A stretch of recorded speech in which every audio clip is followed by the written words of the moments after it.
आज की बदलती और दौड़ती हुई जिंदगी के दामन से खुशियां ढूंढना मुश्किल हो गया है। निरंतर बढ़ता तनाव हमारे रिश्तों और मानसिकता दोनों में झलकता है। इसीलिए आध्यात्मिकता की राह पर चलना आज के इस बदलते युग में जरूरी हो गया है। क्यों खुशियों को महसूस करने के लिए गम से रूबरू होना भी जरूरी है। कैसे दूसरों को माफ कर देना आपको उमंग और खुशियां दे सकता है। अपनेपन और दयालुता की राह पर चलकर कैसे आप अपने अंदर और बाहर खुशियां फैला सकते हैं, आज हम इसी बारे में बात करेंगे। दुख के बिना सुख का कोई मोल नहीं है। जब एक औरत माँ बनती है तो उसे अपनी जिंदगी का सबसे तकलीफ दे और दर्द भरा पल जीना पड़ता है, लेकिन उस दर्द के बाद की जो खुशी उसे होती है उसे बयान नहीं किया जा सकता। इसलिए कहते हैं कि जहाँ एक और दर्द हमें तोड़ देता है, वहीं दूसरी ओर अगर देखा जाए तो दर्द के एहसास के बिना खुशियों का भी कोई मोल नहीं रह जाएगा।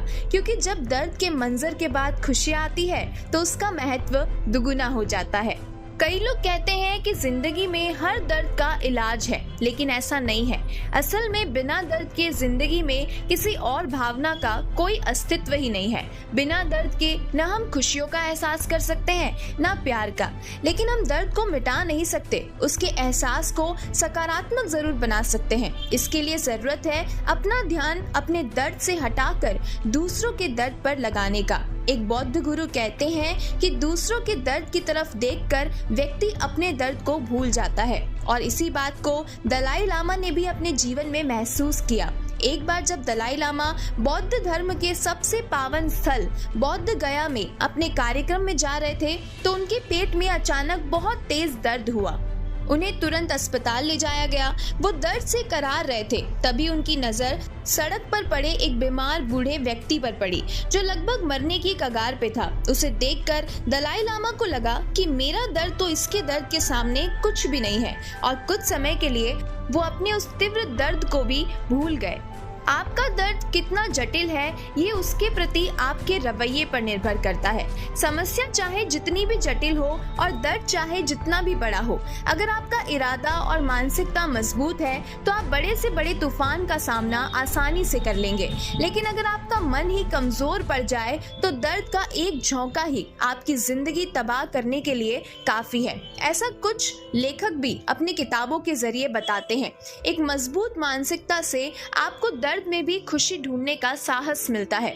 कहते हैं कि दर्द और दुख जीवन के अभिन्न अंग है, इसीलिए इनसे लड़ने के बजाय उस पल में ही खुशी का कोई लम्हा ढूंढने की कोशिश करना ही समझदारी है।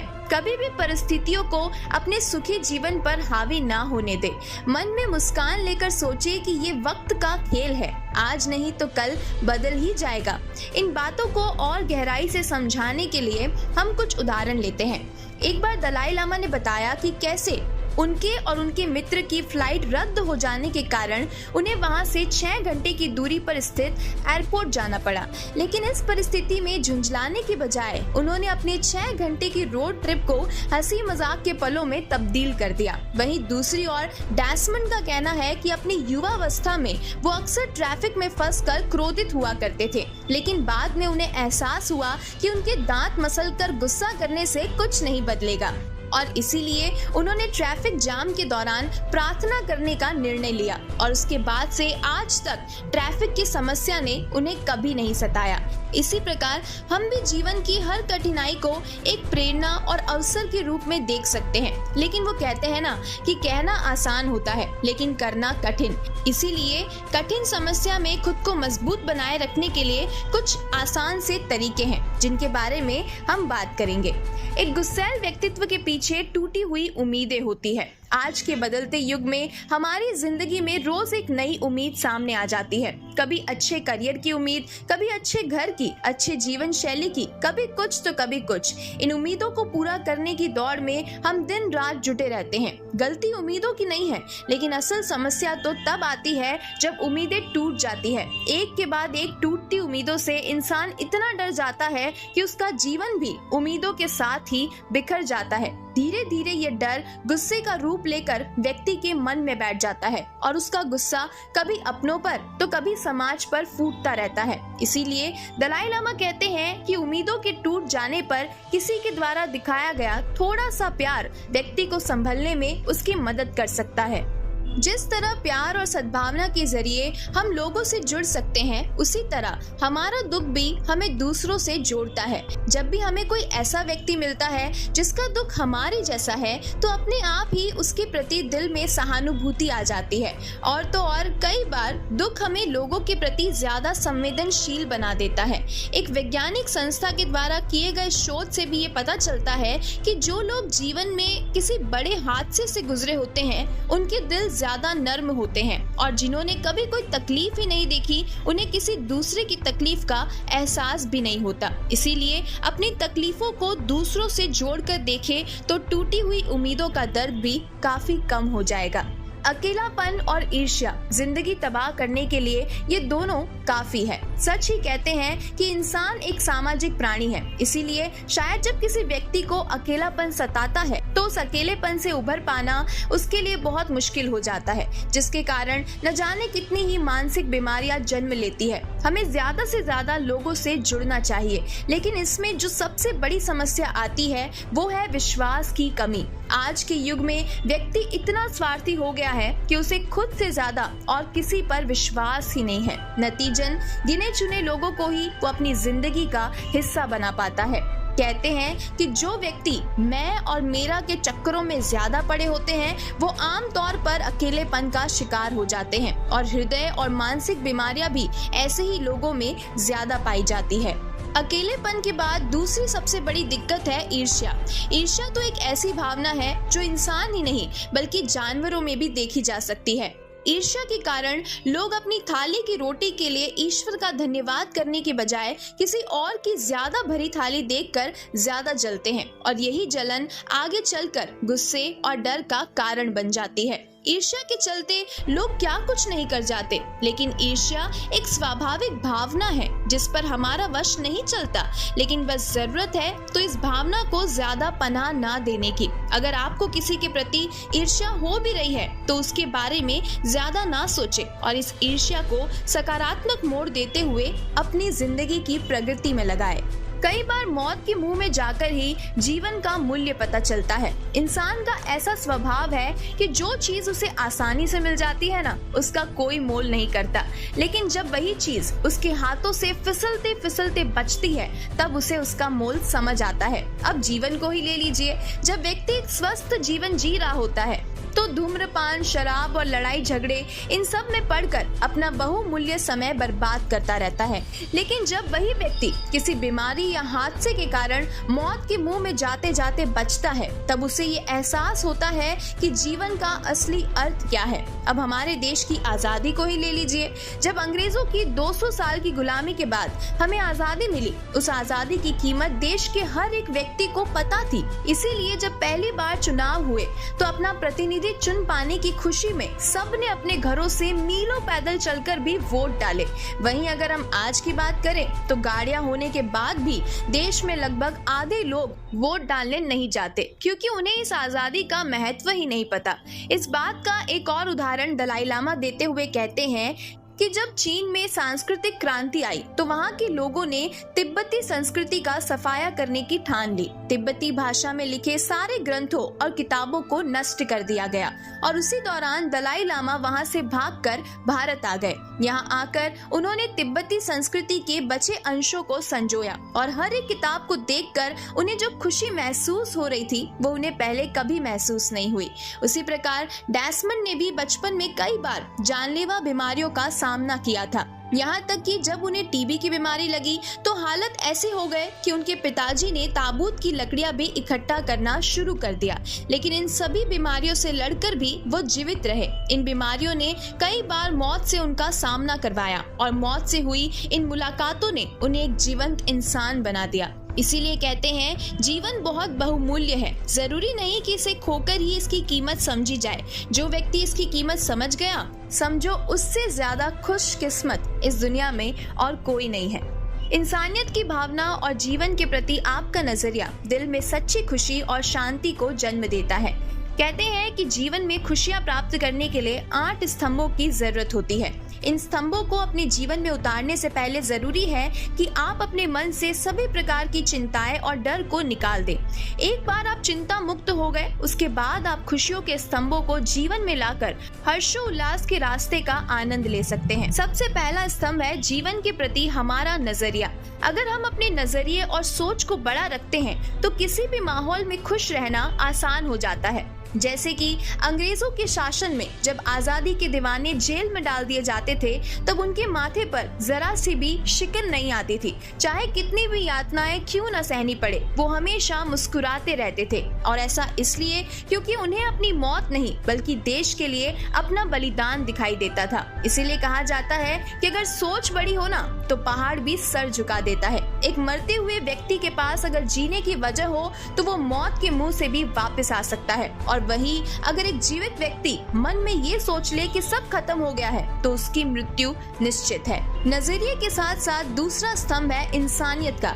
जब आप हर व्यक्ति से छोटा बड़ा या अमीर गरीब होकर नहीं बल्कि एक इंसान बनकर मिलते हैं तो उससे जुड़ना बहुत आसान हो जाता है और उससे आपकी खुशी दुगुनी हो जाती है। इसका एक बेहतरीन उदाहरण दलाई लामा कहते हैं कि उन्होंने धर्म गुरु के रूप में बोलना शुरू किया तो उन्हें अपने वक्तव्य के दौरान बहुत डर लगता था। बाद में उन्हें एहसास हुआ कि क्योंकि वो खुद को बाकियों से ऊपर एक धर्म गुरु के रूप में समझते हैं, इसीलिए उन्हें डर लगता है। उसके बाद उन्होंने खुद को भी एक आम इंसान के रूप में समझना शुरू कर दिया। उसके बाद वो अपने मन की बात आसानी से सबके सामने रखने लगे और दोबारा उन्हें अपने जीवन में कभी डर नहीं लगा।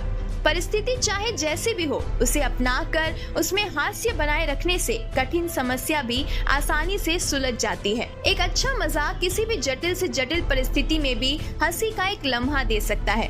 यही हास्य खुशी के मार्ग का तीसरा स्तंभ है।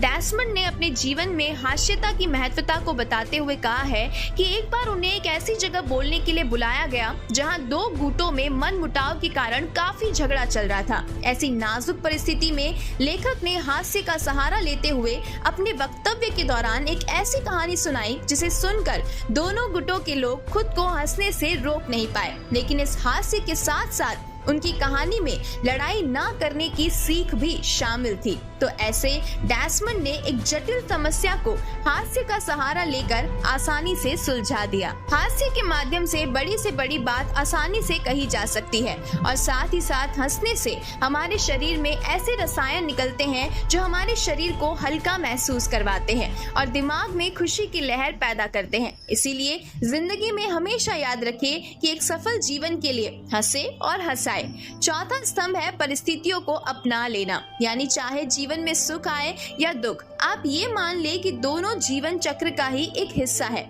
जिस प्रकार गुलाब के फूल में खुशबू के साथ साथ कांटे भी होते हैं, ये जानकर भी हम उसे पसंद करते हैं, उसी तरह जीवन के कांटों को अपनाकर हम उसकी खुशबू का आनंद ले सकते हैं। उदाहरण के लिए, अगर आपके ऑफिस में आपके बॉस से आपकी कम बनती है तो ऐसी परिस्थिति में आपके पास 2 रास्ते होते हैं। या तो आप हमेशा उसे कोसते रहे और खुद को दुखी करें, या फिर आप अपने बॉस के साथ अपने संबंधों को अच्छा करने की कोशिश कर सकते हैं। लेकिन ऐसे में सबसे जरूरी बात यह है कि आप ये बात अपने दिल में बिठा ले कि आपका बॉस आपके बारे में जो सोचता है आप उसे नहीं बदल सकते। बस संबंध सुधारने की कोशिश ही आपके हाथ में है। उसमें कितनी कामयाबी मिलेगी ये आपके हाथ में नहीं है। जो बात आपके हाथ में नहीं है उसे स्वीकार करने में ही भलाई है। क्षमा और आभार को हमेशा अपने जीवन का हिस्सा बनाकर रखें। रोज सुबह आंखें खोलने के साथ ही सूरज की गर्म रोशनी हमारे जीवन में उजाला लाती है। प्रकृति की गोद में हमें खान पान का वैभव मिलता है, लेकिन क्या हम इन सब के लिए ईश्वर के शुक्रगुजार होते हैं?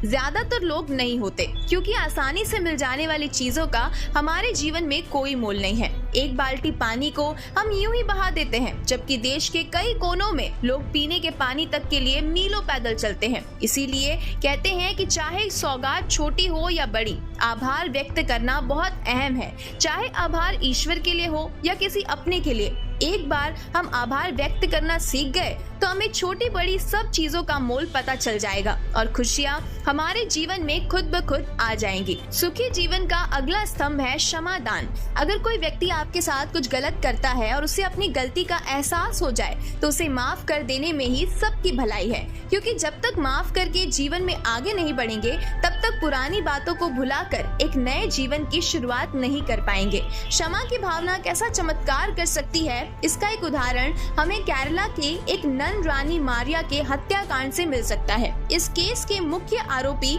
समंदर सिंह को रानी मारिया के परिवार ने न सिर्फ माफ कर दिया बल्कि उसे अपने परिवार का एक सदस्य भी मान लिया। ये देखकर समंदर सिंह जैसा हैवान भी एक कोमल हृदय का व्यक्ति बन गया और उसने अपना बाकी का जीवन रानी मारिया के समाज सेवा के सपने को पूरा करने में लगा दिया। वहाँ दूसरी तरफ समंदर सिंह को पाकर रानी के परिवार को भी अपना गम भुलाने में आसानी हुई। इसीलिए कहते हैं कि जहाँ एक और हमें रोज ईश्वर का आभार मानते हुए अपने दिन की शुरुआत एक मुस्कुराहट के साथ करनी चाहिए, वहीं दूसरी ओर जो भी बुरा समय या बुरी घटना आपके साथ हो उसे भुलाकर और क्षमादान देते हुए खुशियों के रास्ते पर निकल पड़ना चाहिए।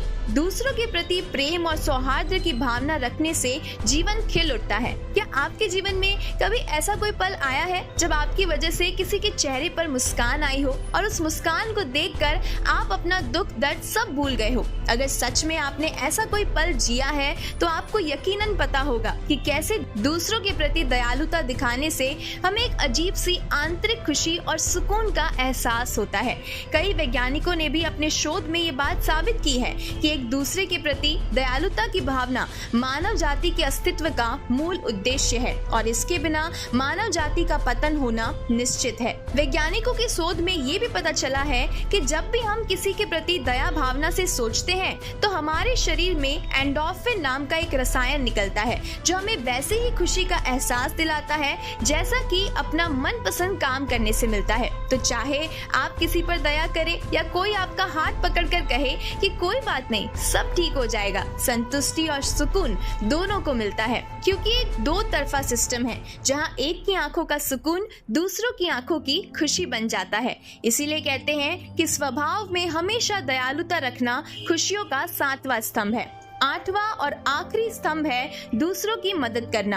अगर आप समर्थ हैं, आपके पास रुपया, पैसा, अच्छा घर, सब कुछ है, लेकिन सुकून नहीं है, तो ये सारी दौलत किसी काम की नहीं है। इसीलिए कहते हैं कि अगर आप अपनी दौलत के कुछ हिस्से से किसी जरूरतमंद की मदद करते हैं तो आपको ऐसी खुशी महसूस होगी जैसी पहले कभी नहीं हुई है। इसीलिए दर्द और तकलीफों से भरी इस दुनिया में खुशी और सुकून का मार्ग थोड़ा कठिन जरूर है, लेकिन एक बार आपने इस पर चलना सीख लिया ना तो खुशियाँ आपके दामन में समा जाएगी। खुशी और सुकून के लिए जरूरी है कि आप अपना ध्यान खुद से हटाकर परोपकार और दया में लगाएं, ताकि दूसरों के दर्द को दूर करके आप अपने दर्द को भी दूर कर पाएंगे। जब भी आप ध्यान करें तो अपने अंतर मन में रोज इस बात की कल्पना करें कि मृत्यु एक सच है और हर वो चीज जो जीवित है उसका अंत निश्चित है। रोज जीते हुए मरने का अभ्यास करें। आप जीवन में हर प्रकार के डर और चिंता से मुक्त हो जाएंगे और फिर जब मौत सच में आएगी तो आप हंसते हंसते उसका दामन चूमने को तैयार हो जाएंगे। तो मिलते हैं ऐसी ही और ज्ञान भरी बातों के साथ। तब तक के लिए जीवन की इस खूबसूरत किताब को पढ़ना जारी रखिएगा।